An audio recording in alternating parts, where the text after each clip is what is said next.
Hello, architects. This is Crissy from CS2, one of your Revenue Growth Architects hosts. Instead of our regular weekly podcast, right now we are sharing some past episodes of third-party podcasts that me, Charlie Zander, or a combination of us have been guests on while we work on the future plans for the podcast. We hope you enjoy these interviews and maybe even find a new podcast to follow. Also, if you are looking for newer content from us, check out our YouTube channel at Revenue Growth Architects, or you can sign up for our newsletter on cs2marketing.com. Enjoy and look out for more from us soon. Crissy, thank you for being on Attribution Time. I'm so excited to have you on.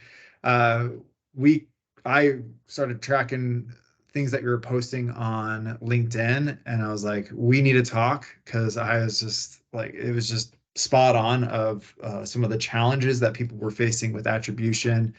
And so, yeah, just thanks for being on Attribution Time today.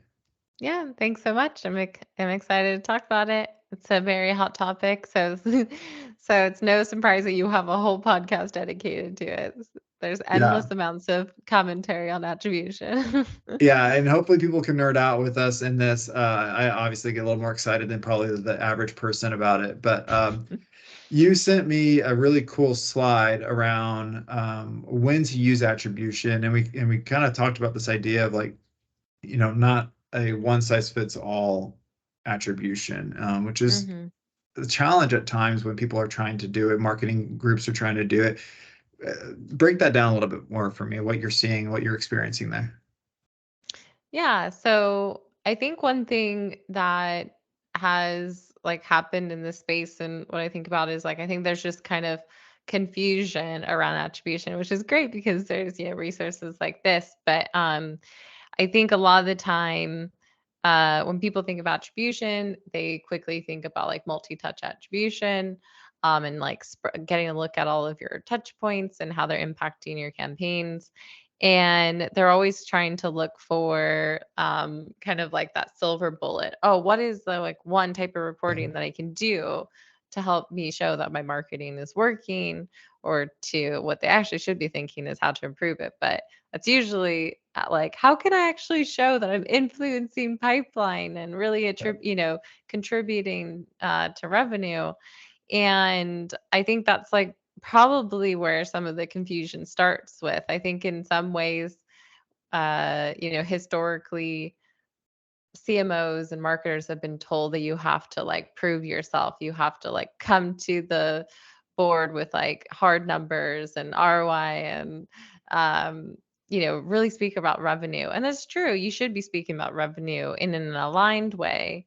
Mhm. But if you're trying to figure out like how attribution can help you prove, your marketing, I think that's a slippery slope. I think it's more around how you can actually improve your marketing, get insight into what is working. And also, I think there's different forms of attribution. There's not just multi touch attribution. In my eyes, like the definition of attribution is just really trying to give some credit, back to a source, um, for your data set, like where there was some impact. And so sometimes that can be as simple as, tracking like lead source and lead source campaign and tying that back to, opportunities like there could be, first touch, last touch. There could be self-reported attribution. There's so many different forms of it that marketers have in their potential toolkit. It's just figuring out what is going to be the best model to use based on what you're really trying to measure.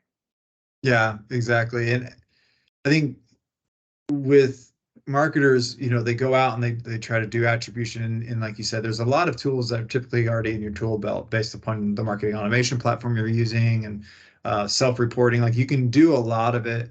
But I think what happens with marketing metrics, which is a lot of that, right? Is how many leads do we create, how many MQLs, and then start tying back opportunities to that, and then so those metrics begin to become attribution, but it's a kind of a Hmm. single source attribution, and it just continues to mature, and then at some point it loses its identity and becomes, how do I just prove my worth? right? Like Mhm. to what you're saying, and we can't lose sight of that. Of no, we're trying to understand how do we attribute back to what are meaningful engagements or touch points along the buyer journey that help us create better deals. And somewhere it just gets lost as things get more complicated. Uh, and it's an interesting process that happens there as you work with different marketing teams. Yeah, and I think it's like some of those things have their purposes. It's just making sure that you're like aware of where it's going to be, useful for that type of reporting. So yeah, so the slide that I broke down kind of talks about like three different kind of areas. Um, I some of the terminology that I used around the demand types is kind of based on Refined Labs. We're really close with them and Chris, and so I really like kind of how they phrase it. So when we think about some activities with marketing, there's really things that will help like create demand, capture demand, and then convert demand. And to me, I when I looked at that, I was like, okay, when I think about like reporting and attribution, like there are certain types that will Mhm. lend better to tracking those activities. And I think a lot of the time people will just focus on demand capture activities and reporting on that. That's what people really think about when they think about attribution. But that's Yeah. only telling like one part of the picture, and you might lose out on some things, especially if we think about the buyer experience now. Marketers have, I think, also been pressured to show that things are working for everything. And then the impact Yeah. of that now has been like the marketing tactics and strategy has been impacted. And so they haven't, invested enough, in my opinion, on kind of like brand activities or things that you can't track, when really those are the things that are actually maybe going to be most useful at creating demand. And you can't really capture demand unless you're creating demand. Right. You don't have the causation and correlation type of metrics to be able to identify any of that.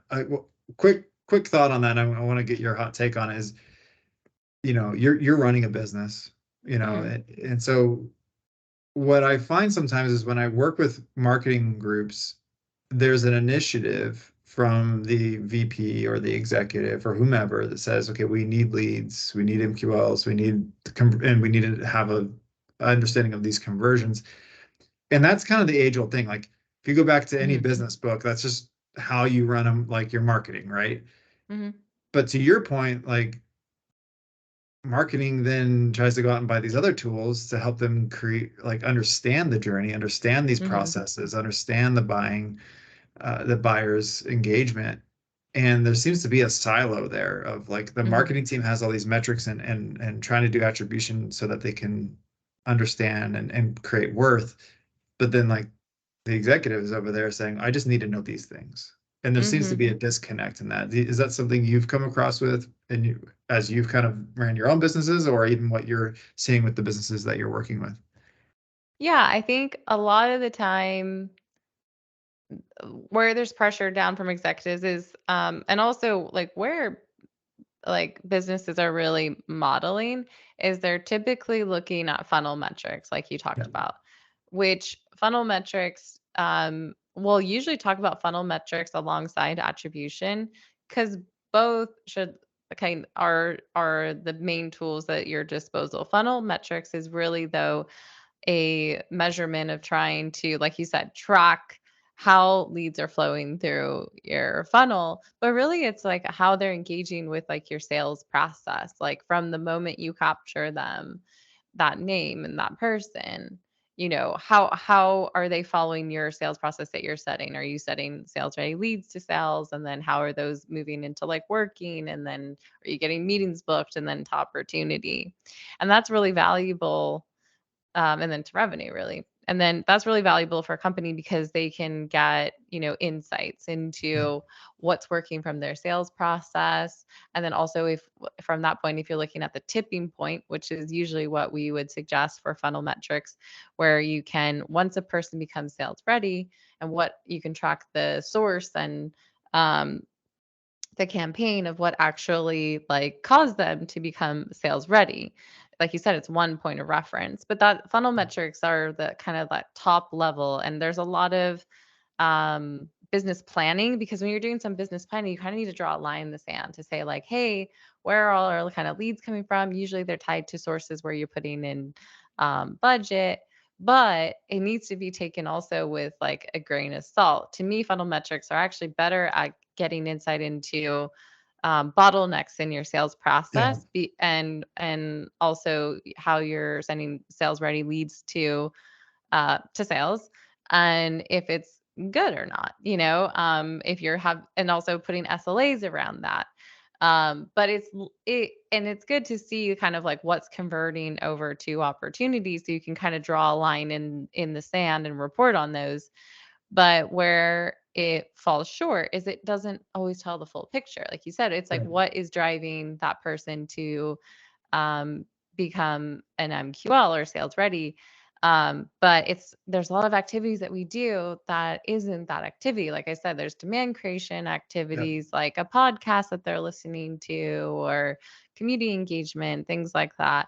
And then alternatively, there are some channels that are just purely there for pushing people through the funnel, especially pipeline velocity. And that's more, to me, like more demand conversion activities. And that's where like, an even spread model for attribution, pipeline velocity or conversion influence, like last touch model, that can also be useful. So, like I said, it's like pairing the right tool, but yeah, there is a little bit this disconnect. I think the biggest disconnect too, with so much over indexing on certain funnel metrics from the board, is they're always wanting to like see that there are certain channels showing up in that tipping point. But like I said, there's a lot of things that just can't be tracked, but are just good for marketing. And that's where, like now, I think marketers are starting to realize, okay, I'm going to take this data, but I'm also going to continue to educate my board and the executive team that there's some things that just we're not going to be able to track well.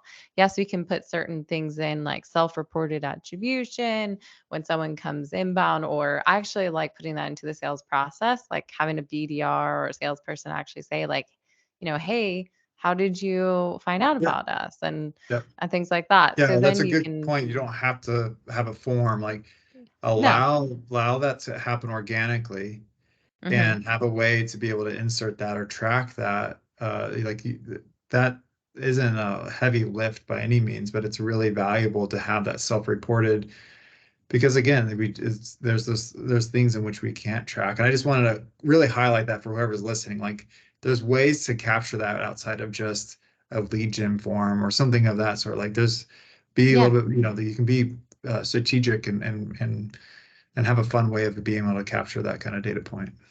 Yeah, and honestly, it's like kind of a really good icebreaker. It shows that your sales team is interested in understanding what their buying process was to date. Because the thing is, that's what's happening. There's a long buying process that's happening before someone even like becomes known or is filling out one of your forms. And so that's a great way for the salesperson to then relate and get up to speed of like, what's been your buying process so far? Like, how much do you actually know about us? Where did you find out about us? And it'll uncover some attribution back to things like a podcast, or really get you also maybe more comfortable ungating more of your content, like not having to put so many gates in front of things, doing kind of more kind of organic kind of social, posting on LinkedIn without having to do campaigns around it, social community engagement, like so many of those things that we know impact the buying process so much, but it's just so hard to track. And so that, yeah, putting in self attribution could be really interesting. And then that doesn't have to be on the form. If anything, if you put it on the form, that can be a bit hard. I wouldn't do like a pick list or anything. You want a free form. But also it can be a little bit like biased in some way, because they're just going to want to, maybe not put in too much detail, or just say like, Just a I one-word Googled answer just to you. get past. Yeah, that's why I really like the idea of sales asking that question, and because through just human interaction, right? If someone's genuinely interested, like Mhm. you can get a little more detail. And Well, one good example on that too is, if you're doing really good work, word of mouth is huge, and that's just really Totally. hard to track. And Mm-hmm. so having, saying, oh yeah, this company, I have a friend that works there that runs marketing, told me about this, and that's huge, and that's Yeah. just the value to the product, right? And Mm-hmm. it's what you're Or to your selling or the customers. service. Yeah. Yeah. It can uncover a lot of things that like really we know are just like really good pipeline drivers, like more than just an email or something. That's actually just like maybe the things that they're going to try and engage with, but what's really like getting them interested, yeah, like could be a conversation with someone using the product. So that's attribution though. So that's the thing that I Yeah. think is more of an education point for the marketing team, marketing leaders, and then all the way up to your board, because slowly you're going to have to get them to be on board with like, okay, well, this is how we're looking at our marketing.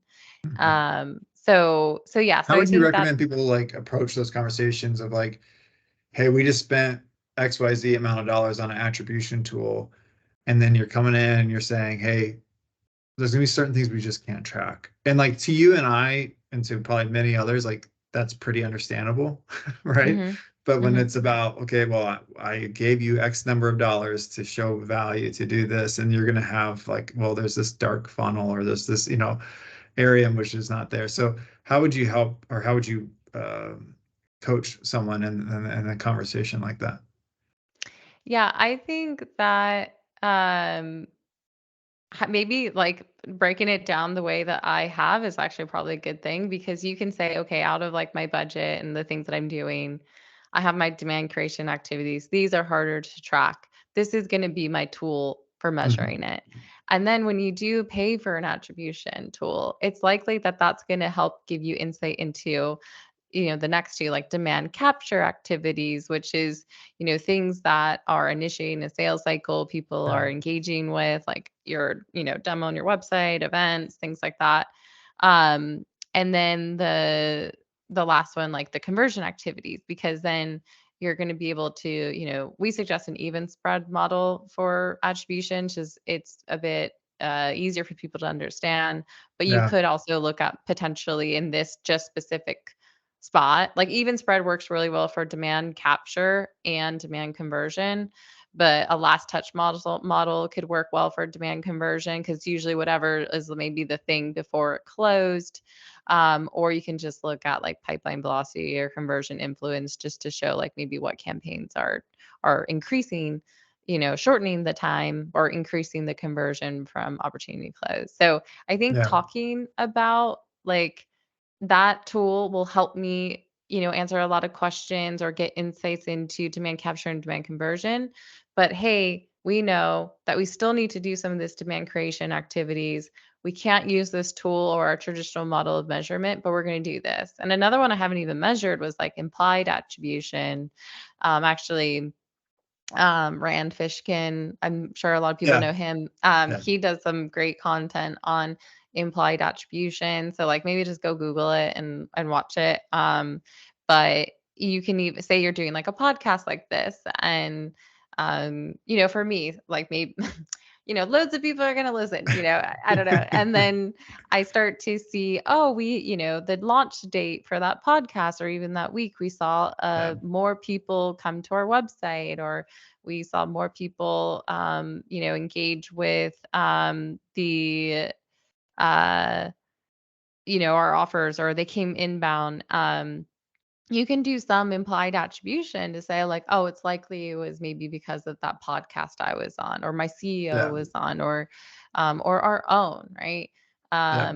It's a bit, that's harder. It takes investigation, and that's maybe not what you're going to report back to, a You can't C-level go up. board. Yeah, yeah. Well, Yeah, I but want it to. is good for you to still have as like something that you're measuring. Yeah. Yeah, I want to touch on that because a common question I'll ask for those who are listening know, like, what's the future of marketing attribution? And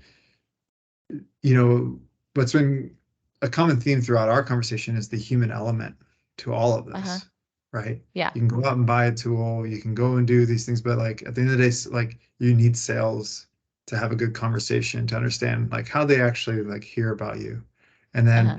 implied attribution. Brand Frischkin's great. And so, but yeah, like how, like those are data points that even if you use AI and AI takes over attribution, like how would AI gather that information, right? You would have to at least tell it like, hey, I did a podcast this day, or like it's just Yeah. it's really hard without the human element to sit there and discern the Right. data and have a true data analyst to sit back and say, okay, what are all the other things that are happening in here? Right. And I had attribution time with Eric Smith, and he talks beyond market, and he talks about all the different elements that are happening outside of the general like marketing effort that are Right. potentially influencing what's Yeah. happening right now, right?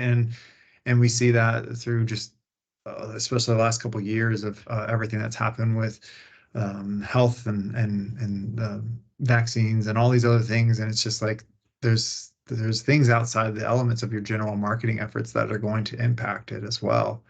Yeah. And so you need a human to be a part of those processes. Yeah. I mean, we always like say like there's like a famous quote. I'm gonna forget his name. I think his last name is Box, but it's like all models are wrong, but some are useful. Yeah, it's And good. we kind of lean into that a lot when we talk about attribution. We say it, and um, I think that's what people need to kind of like realize. And even like you said with AI, the thing with this data is that's hard is like everyone wants it to be something you just look at a dashboard and you're getting like the insights. It's not like that. Dashboards are exploratory, and what that means is like they're the first point to get a sense for like, oh, I see something weird there, let me dig into that. Yeah, And what it's the act of digging into things and really assessing them and analyzing them that will help you come out with true actionable insights. Funnel metrics can maybe give you a better sense of like, okay, I'm going to look at a dashboard. I'm going to they're a little see more concrete, right? they're more like ingestible like that. But with Yeah, when we're talking about something like attribution, like you said, there's a lot more you need to explore and dive into. I mean, even funnel metrics you need to like why, why is absolutely. why is our conversion rate to working like low, or why are we seeing this region like not, their speed to lead is, like a week, like why is that happening? So you need to dig Yeah. into it. But this is I think it's knowing that this is the first point, and then it's really around trying to figure out like what model are you going to use, and um because there's a lot of different things we can say. Like all the models that we're going to try and hang our hat on will have flaws. It's just Yeah. figuring out which ones are going to help you be most useful to you. And that's why I said it's like pairing those models to what you're trying to get answers on and look for. And then truly understanding the downfalls and the flaws is just as important of knowing the power of it, because there's always going to be that case. And then the main thing, like you said with AI, yes, you're gonna have to like train the AI to like understand your data set, understand like what was going on there, but also there's a little bit of a nuance to do storytelling. And can AI actually do that? And that's really where a marketer can lean into Yeah. is like, yes, like getting all those insights to improve your marketing. But I know it's blindsided to say don't use this type of data to prove your marketing, especially now when your budgets are under discretion, your whole job is under discretion. Yeah. So then it becomes okay, but can you use this data to do some storytelling? Don't go in and say, hey, we generated, this amount of revenue. That's not what attribution is for. It's more getting insight into, okay, from self-reported, we're seeing this for some of the activities that we can't really track. But from our multi-touch attribution data, we're seeing, okay, out of these sources that we are investing in or we're tracking, these are ones that are, influencing pipeline the most and revenue the most. And kind of doing a correlation between even figuring out which of, channels are just maybe not worth the time. Like I think if you look at attribution data, close one revenue data, like a lot of marketers will see there's certain channels that just like don't work, but maybe you've been pressured to use it for so long. So you can at least make the case to say, hey, I'm going to de-invest in, content syndication or something. Yeah. So, No, I'm so glad you said that because when people post about marketing attribution and they're like, oh, it just didn't work, or it's such a it's something that we scrapped a long time ago, and I think part of that, when you start reading a little bit deeper into the discussion, it's they tried one model, they mhm, and it's just like I don't it did you really give it the college try, or is it just like, hey, we did this and it just didn't work for us type of mentality? And because there's a lot to build on it. And I right. think it's one thing that's lost in translation when you buy a product that is Mhm, supposed to help you with it is it's not a marketing automation platform where you can buy that and start sending emails. This is mhm, something you buy and you are constantly maturing and updating and getting analysis from. It's truly an analytics tool, which mhm. constantly needs to be evaluated. And Yeah. I think that's where I think that's some of the challenges with, because it has marketing in front of it, people just assume there's this idea of like kind of plug and play within marketing operation tools, where it's like, no, this takes a lot of time, and this is always maturing and evolving with your market. Yeah, yeah. I think another thing that it would be hard for like I think maybe for marketers if they're really just looking at the data is to understand biases and even some of the ways that we display um, attribution data can help with that. So folks won't be able to see this here, but there's sometimes a case of where certain channels do create a lot of opportunity do influence a lot of opportunities, but that could be purely based on like a self-fulfilling prophecy. And a Yeah, big right. example with that is like say your biggest like web content program of the year. It's like your one like report that you do, everyone downloads it. That's going to show up as having like a lot of influence. And so you need to kind of weed out some of that bias. So we like to look at not only the number of opportunities or the total pipeline, but just also looking at like the like true kind of conversion to see the ratio between like how many opportunities influenced versus the pipeline Yeah. versus how many responses that you're getting and things like that. So I think you can see certain channel and then what's the propensity for all those people who converted then to become an Yes. opportunity, an opportunity and so forth. So I think doing a little bit of that. I mean, you don't even have to do that. Just looking at the data to say, okay, or people will often see like their, contact us or demo requests influence a lot of pipeline. Like Yeah. Duh. Yeah. Not to Yeah. yeah.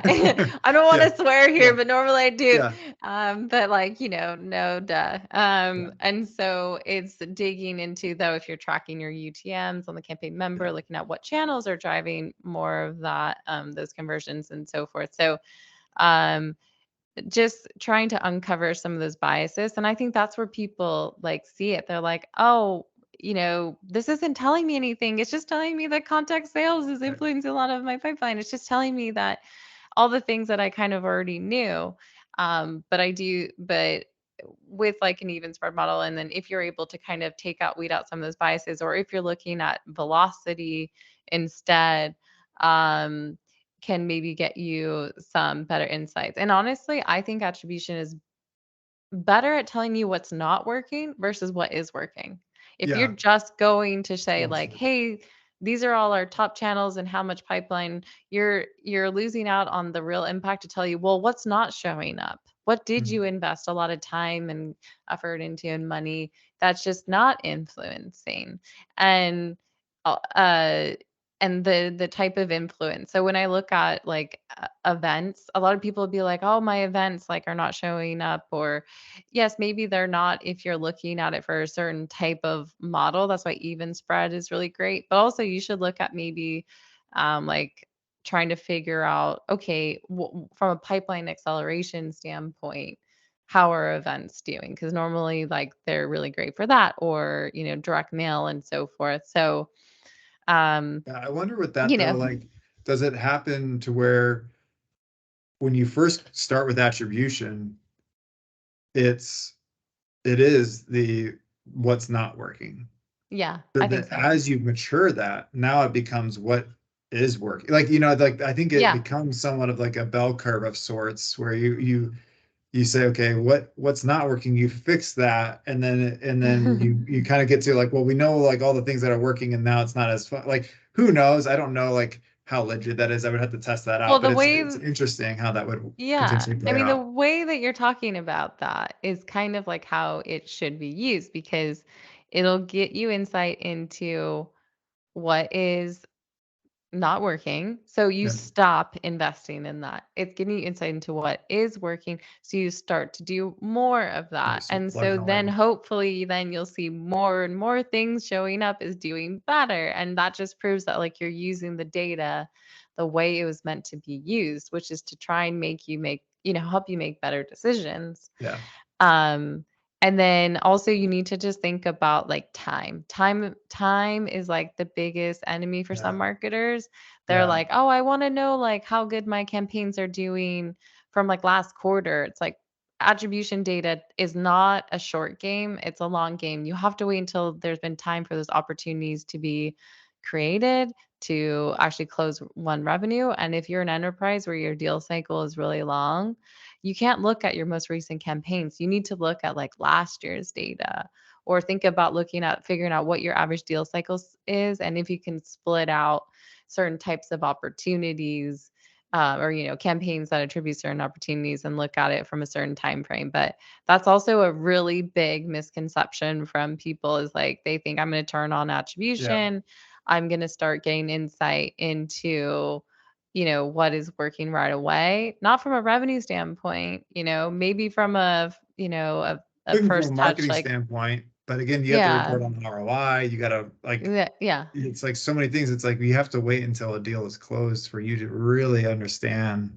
right, these insights, or really all the, if it's immediate plug and play, it's just marketing metrics. right. It's just conversion rates. It's all that. All right. So what I'm gonna pivot to kind of close this thing out, because I think there's a lot of rich information here that if more people wanted to get connected with you and maybe utilize CS2 to help them with their attribution, like what does that look like? What does CS2 help for those listeners? Yeah. So CS2, we're a medium sized, small, probably agency that helps companies, mainly B2B SaaS companies that are fast growing with their revenue growth architecture, which is a fancy word to say we help them operationalize their marketing revenue strategy and also get them insights into it and also help drive efficiencies there. So we actually have a lot of probably a few episodes on attribution on our own podcast, which is called Revenue Growth Architects. So you can go and listen for free there. But if you wanted to reach out to us, you can go to cs2marketing.com and we have a form there. You can just contact us and yeah, happy to discuss and help. But or feel free to reach out to me on LinkedIn. I'm just Crissy Saunders, Crissy Saunders, and just search CS2 and a lot of people hit me up in my LinkedIn DMs, and I'm always happy to help out if you have a question. Awesome, Crissy. Well, thanks so much for being on Attribution Time. Really appreciate it today. Thank you. It was great. All right, I will stop here.